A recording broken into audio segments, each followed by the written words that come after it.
Hey everybody, Jacob here with Ground Zero USA, and welcome to the eighth, eighth, eighth episode of the Zero Hour Podcast, brought to you by Ground Zero.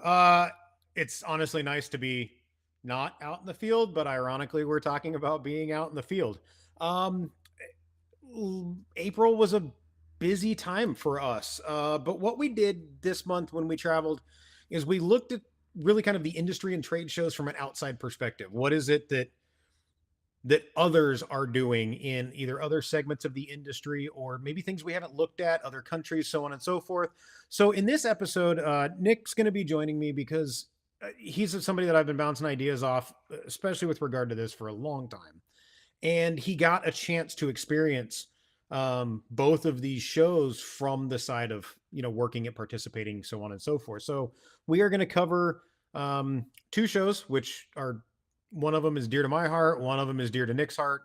Well, I think both of them are dear to Nick's heart now. The Emma Euro finals that took place in Salzburg, Austria, and AXPONA, which ironically is a home audio show that took place in Chicago. And over the past, 30 days, this is what we've really been focusing on. So when we come back, Nick will join us and we will cover some fun things. We'll see you in a bit.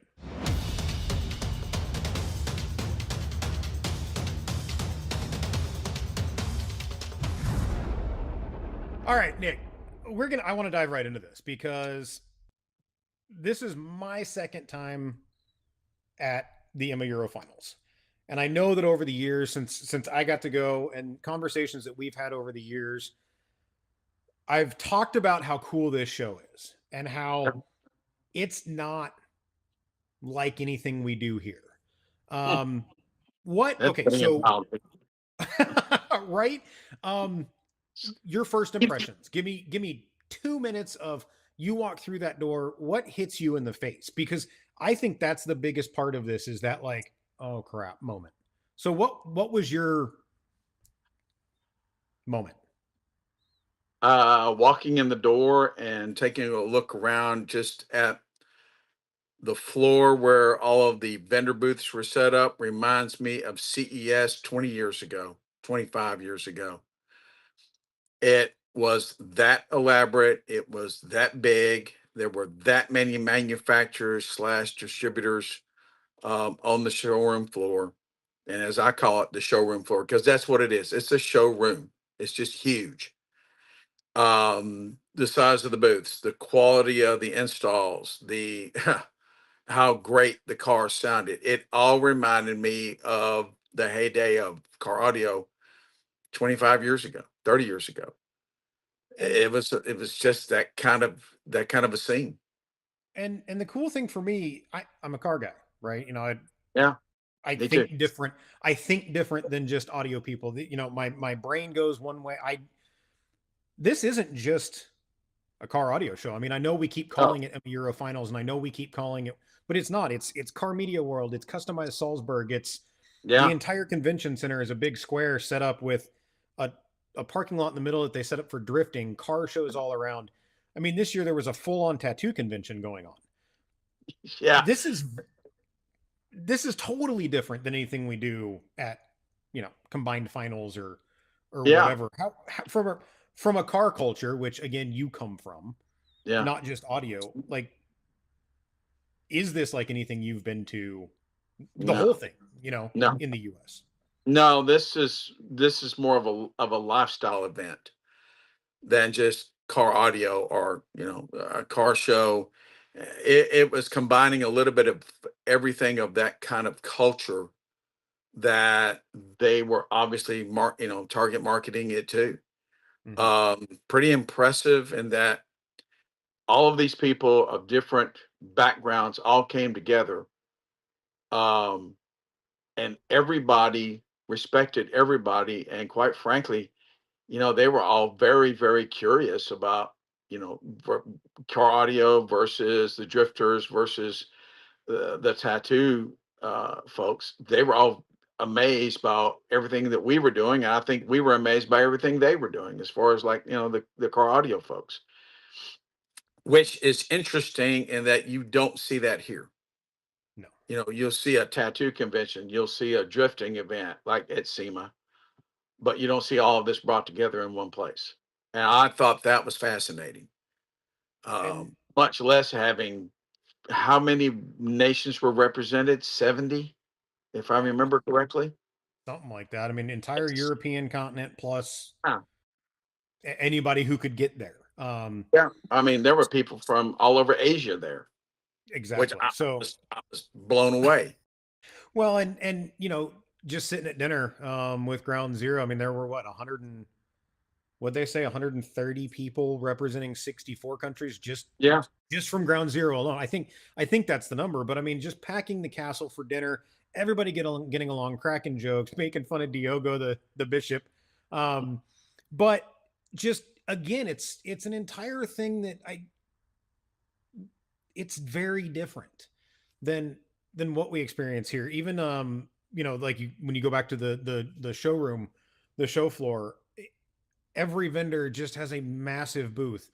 They're out with Yeah. cars. They're not just trying to hawk product. It didn't seem like it Mm-mm. was this is what we do, or and don't get me wrong, this is what's new, this is what's exciting. Take a listen to the car. Yeah. But we got to see everybody hanging out, having fun. It didn't matter what shirt you were wearing, what booth you Mm-mm. were in. You just got along. The after parties at the hotel. I mean, everybody was at the hotel. Yeah. Hanging Literally out. everybody was at the hotel. Gee. Right, exactly. So, is this something? I'll ask you this because I mean, Chris was there. Yeah. Chris Pate joined us on this show. I walked around the show floor with him, and I can't remember how many times he said, "Just this is rad. This Hmm. is cool. We could never pull this off." And Chris runs one of the most badass competitions in the Yeah. continental US. Yeah. And Absolutely. even for him to say, this isn't possible Mm-mm. in the I US. think he's right. I don't think we can do it. It why can't we do it? Um, you know, how do I want to put this? We all don't get along with each other. I hate to say it, but and I'm going to say something, and I'm sorry, but it's the God's honest truth. Politics gets in the way. It just Valid. does. Today, politics gets in the way. 30 years ago is a different story. Politics didn't get in the way. We were not as divided as a nation as we are today. And getting everybody to come together, manufacturer, distributor, end user, dealer, and put on something like this, it would take time. I think we could possibly put it back together the way it used to be, but it would take a lot of time, and the industry would have to come together and work together like they do in Europe. And they do, and I'm just going to tell you, everybody understand. Jacob is absolutely right. We're sitting at the Ground Zero booth, and right next to us is, I don't mind telling you, the Moscone Gladen booth was right there. Um, there was another amp manufacturer, speaker manufacturer, just right next to them. Right by this was Morel, and everybody in that neck of the around us. We were all talking with each other, laughing with each other, enjoying the afternoon or the morning with each other. It didn't matter about whose brand was who. It was not, that was not what this was about. This was a celebration of the culture. Yeah. And that culture is in Europe and in Asia, and they are celebrating it. And it's a testament to them working for the last what 10 years, 15 years at making this work worldwide, quote unquote. Yeah, they did. They worked at it. They have, I mean, Emma has worked at this. It's real obvious what they've been doing.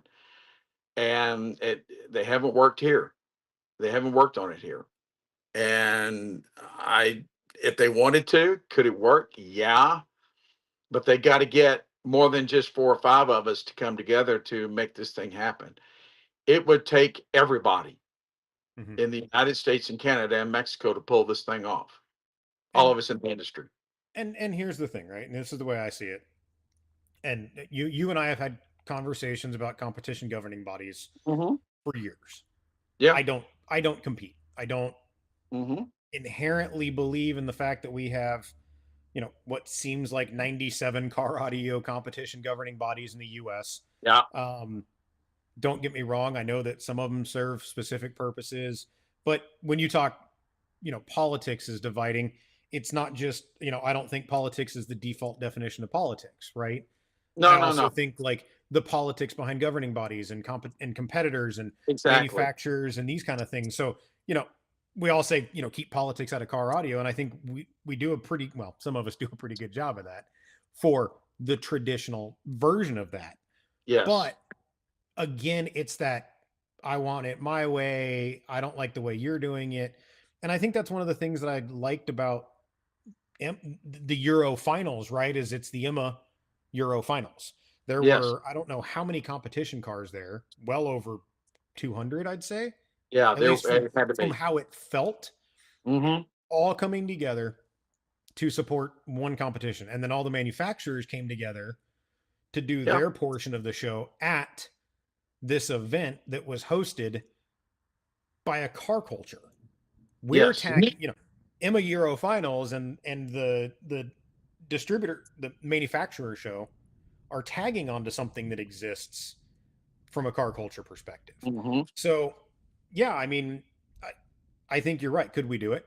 Sure. It can be done. Is it going to be easy? No. No. Is it something I would love to see though? Absolutely. No. I. Um, so talk to me. You're the ears of this conversation. I Hmm. know if a car sounds good. I know if a car sounds good to me and if I enjoy it. Yeah. You demoed several phenomenal cars Yes. that tell me about some of your demo experiences because I want to ask you a question that I think I might know the answer to.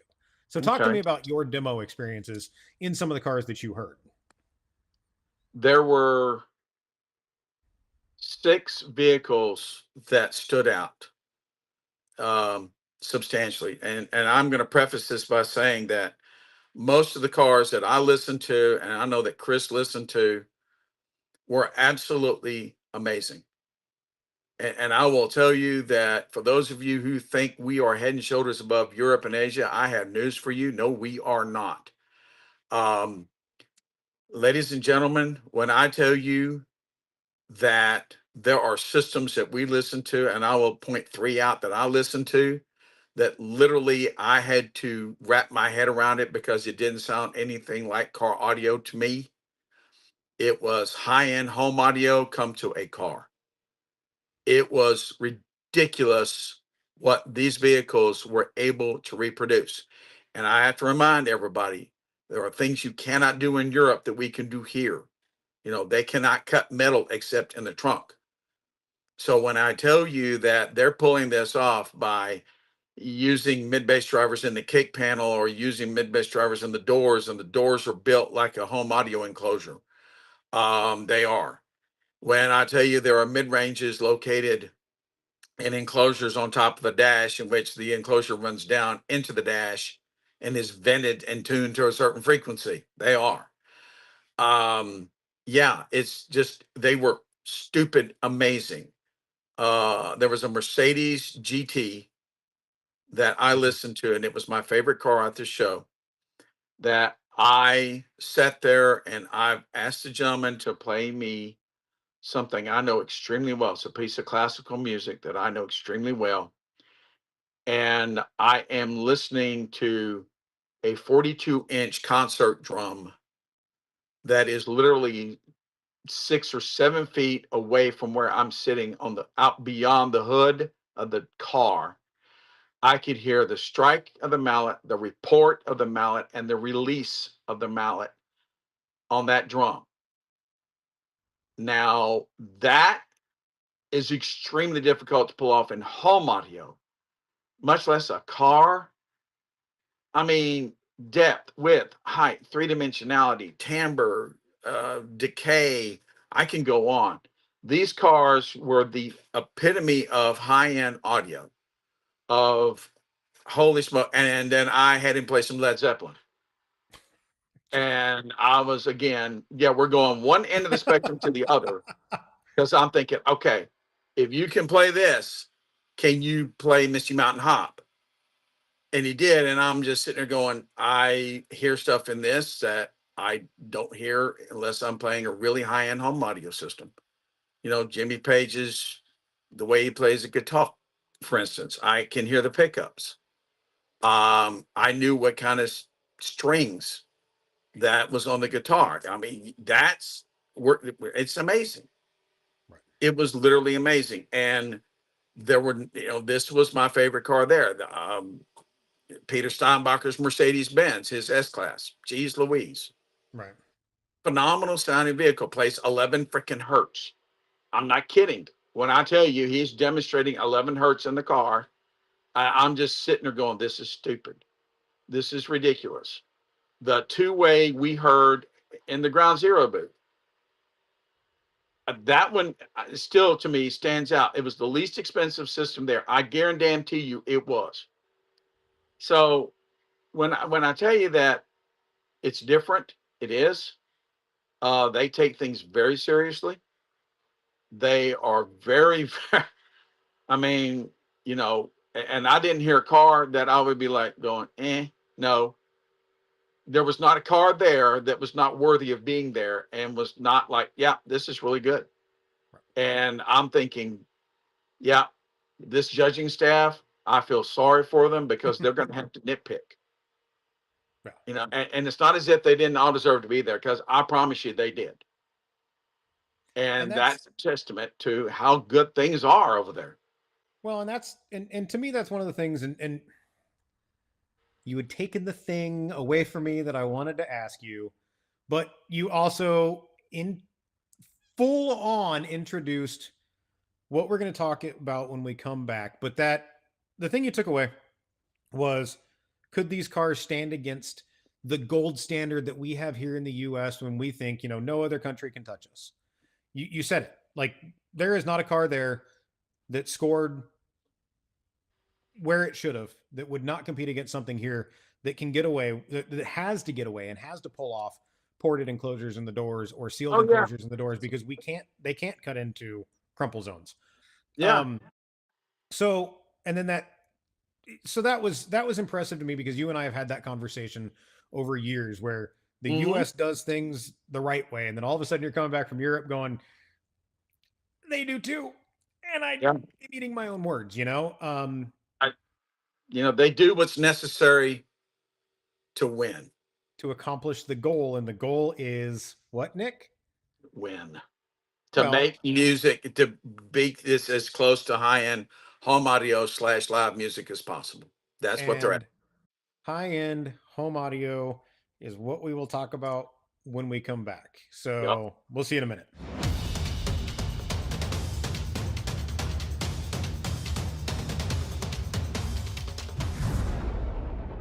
Okay. So before the break, we talked about an extremely high end European competition event that took place at a, an absolutely incredible, fun lifestyle car event.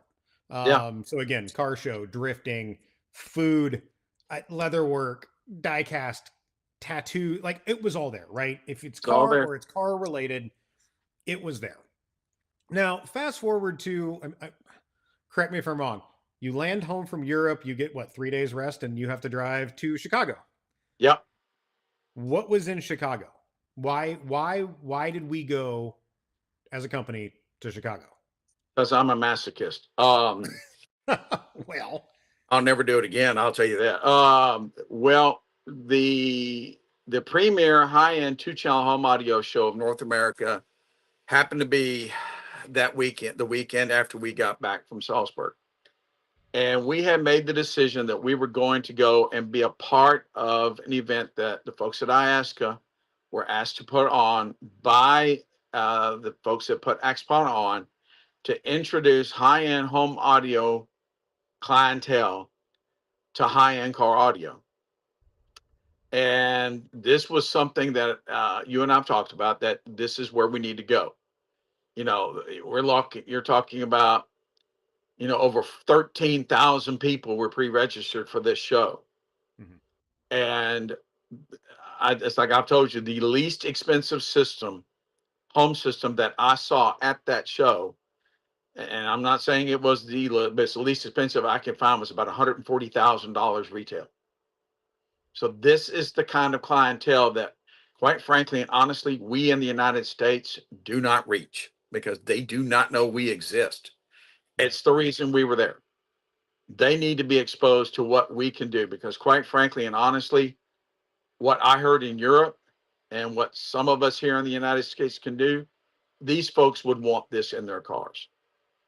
And so if it was an opportunity for all of us who were there to show the wares and basically raise the flag and say, hey, I can get you 60, 65% of what you got in your home system in this car. You need to come hear this. Yeah. And that's what we did.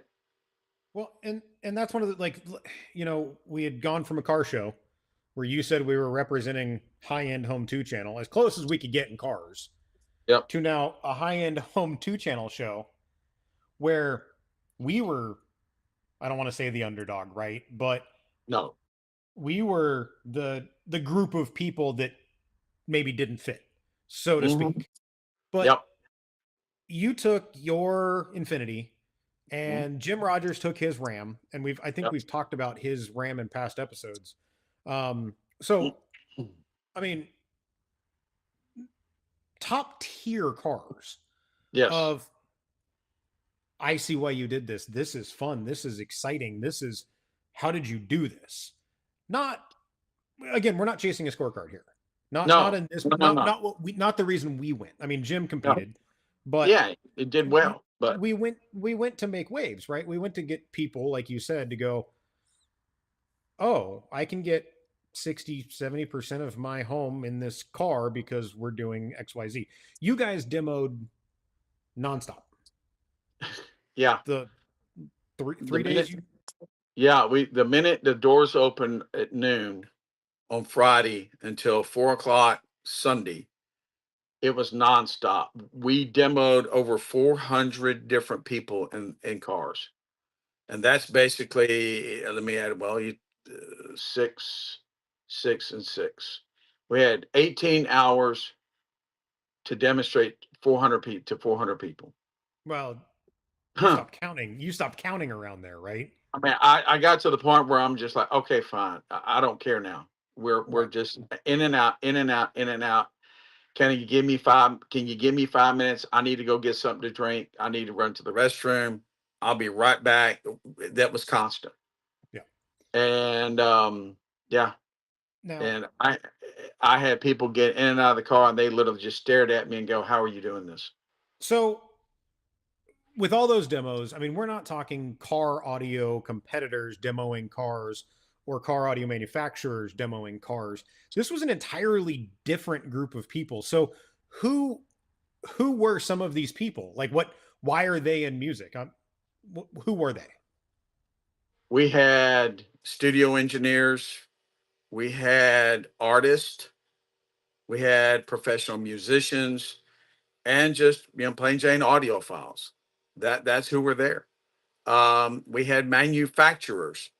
I demoed the car to 3 or 4 people who build preamplifiers and amplifiers on the home side. I had 2 studio engineers that literally just could not get over how great the car sounded. Um, I don't mind telling the story. I had a gentleman get in the car. I asked him what genre of music he wanted to listen to, and he asked me to play this specific song. I said, okay. So I fired this song up, and it happened to be a Bob Dylan, which I've never heard before.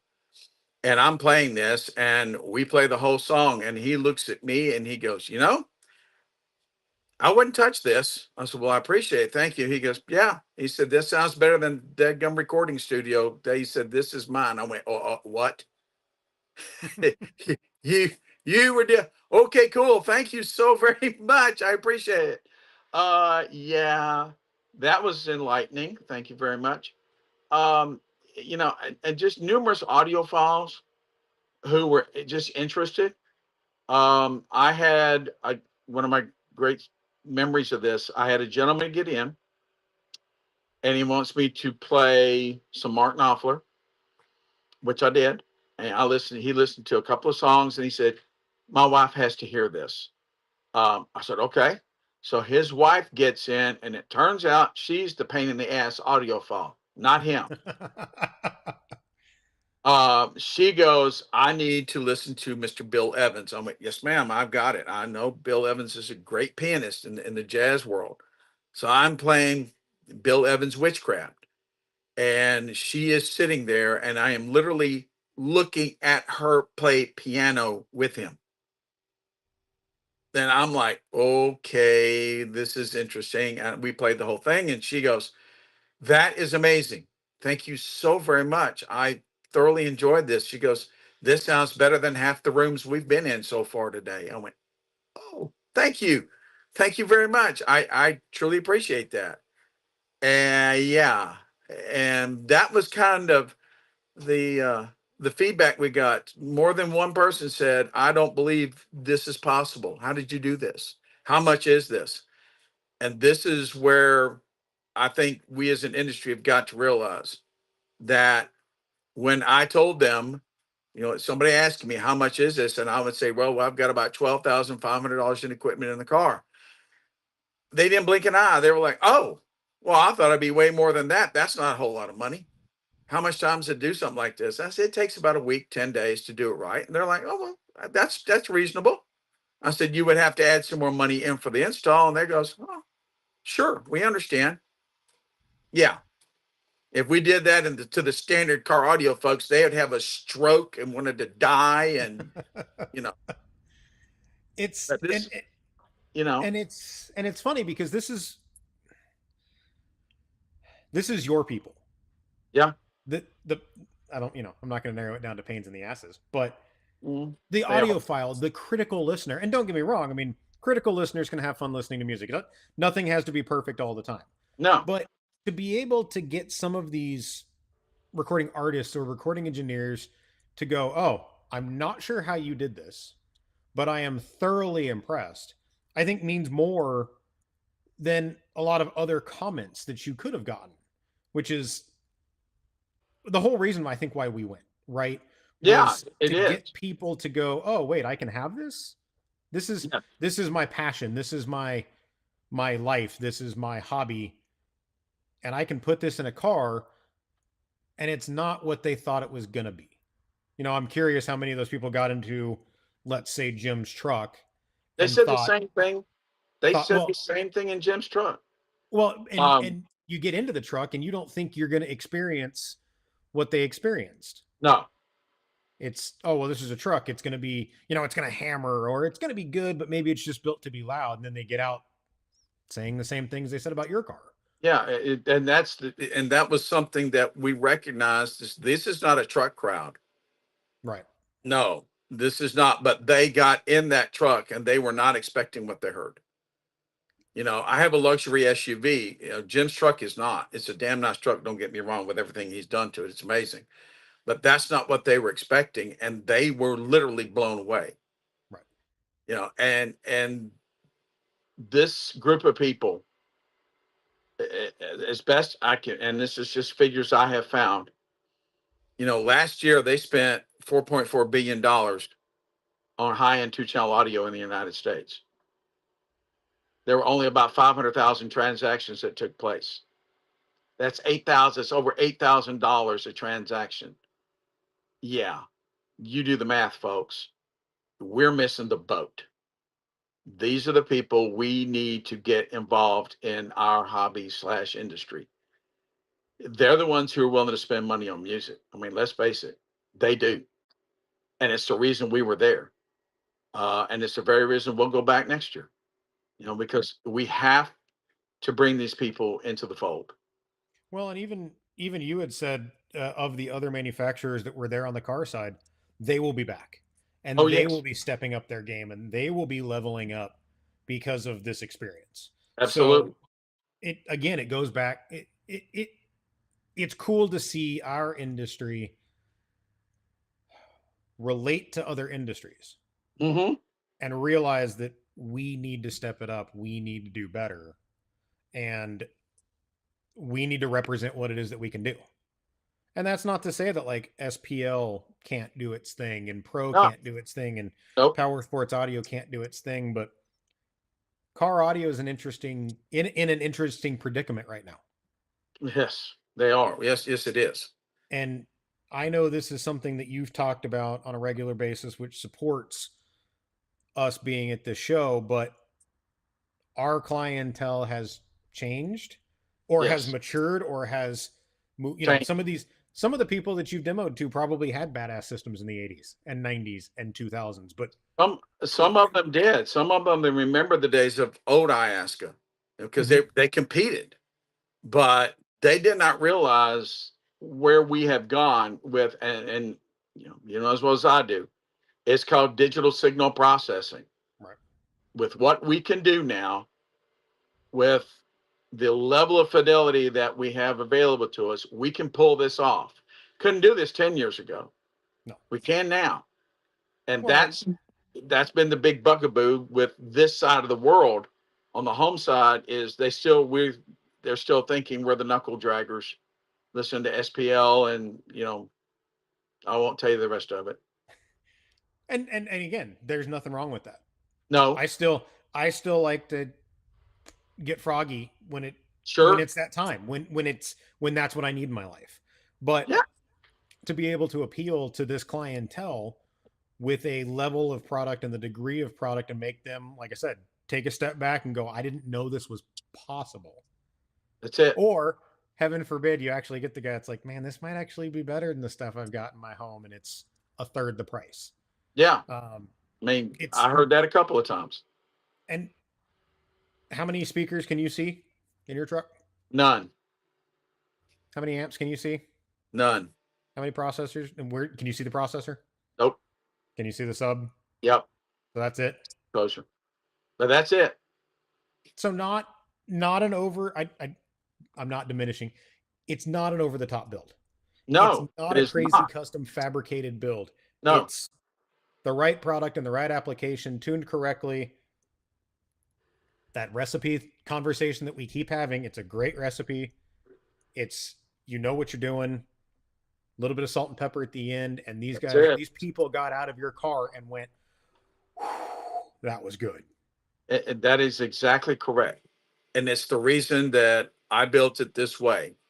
Because if you see the speakers on top of the dash and we do all of this work, yeah, you kind of expect it to be something different and sound pretty doggone good.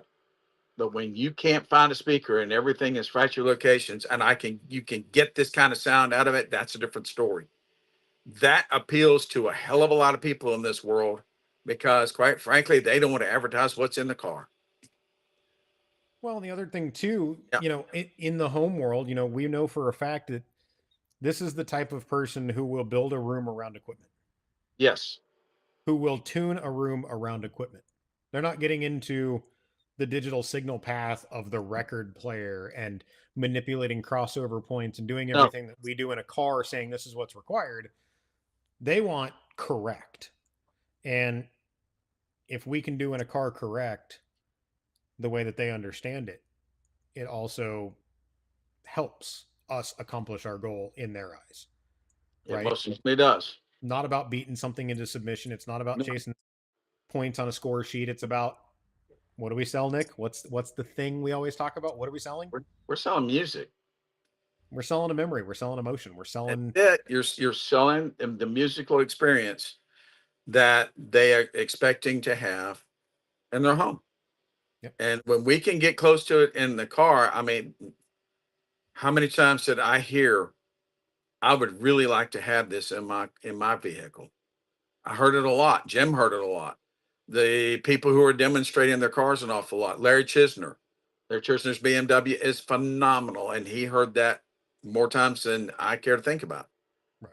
that these people appreciate the this level of fidelity because it's their hobby.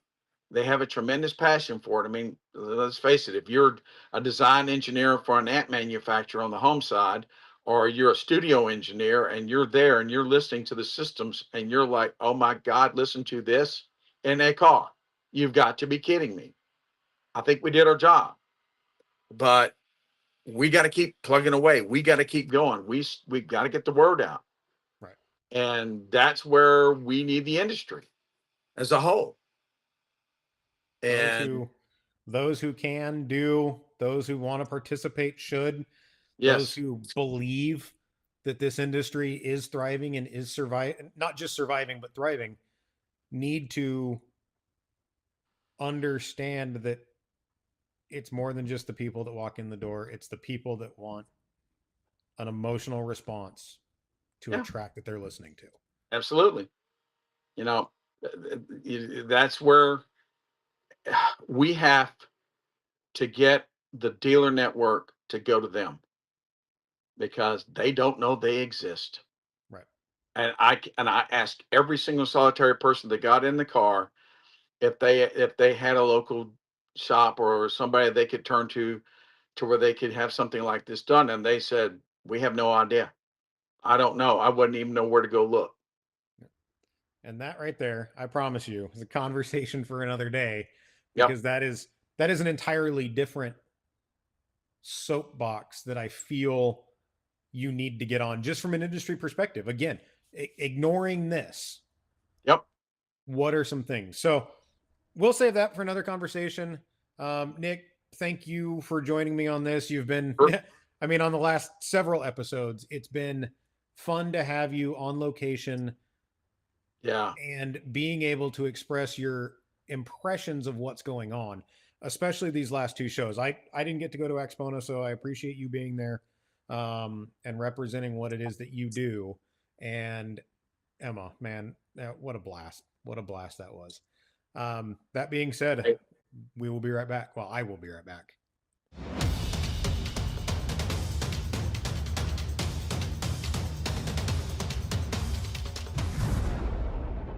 I always love when Nick's on because Nick's been around the industry long enough to see it have gone through different stages. And I love traveling with Nick, and I've always, loved running into him at a show even before we worked together, just to be able to get his perspective of how things are going. And the last two shows that we attended as Ground Zero USA, even though one of them wasn't in the US, really allowed me to see and get some feedback that the industry itself isn't dying like some of us think it is. It's adapting, it's changing. Um its relationships are shifting. So Emma US was tagged on, and a distributor show was tagged on, and a car show, and food and tattoos and all things car were part of a show. It was a lifestyle event. Um, Nick goes to Chicago for AXPONA. It's a lifestyle event. I mean, High End Home 2 channel is a lifestyle to those that love it, that to those that participate in it. And that's why they're willing to drop hundreds upon hundreds of thousands of dollars on gear. Um, there's floor tower manufacturers that have seven figures or extremely high six figures in the price tag of a pair of floor towers. The love of music is still there. And to me, that was the real big takeaway of both of these shows is there is still a love affair for what we do. We just need to go out as manufacturers or as dealers or as enthusiasts and just tap into those people to be able to say, hey, we're still here. We're not what you think we are. Come have some fun. Come over to this side. We have great cookies. I'm going to end it on that. Join us for the next episode, which I'm not entirely sure what I want to talk about yet, but it'll probably be fun, or I don't know, maybe you won't like it. I don't care. Uh, Ground Zero at Ground Zero USA. Follow us on all the social medias. Subscribe on YouTube so you can keep watching this face every month. And we will see you on the next one. Have a good one.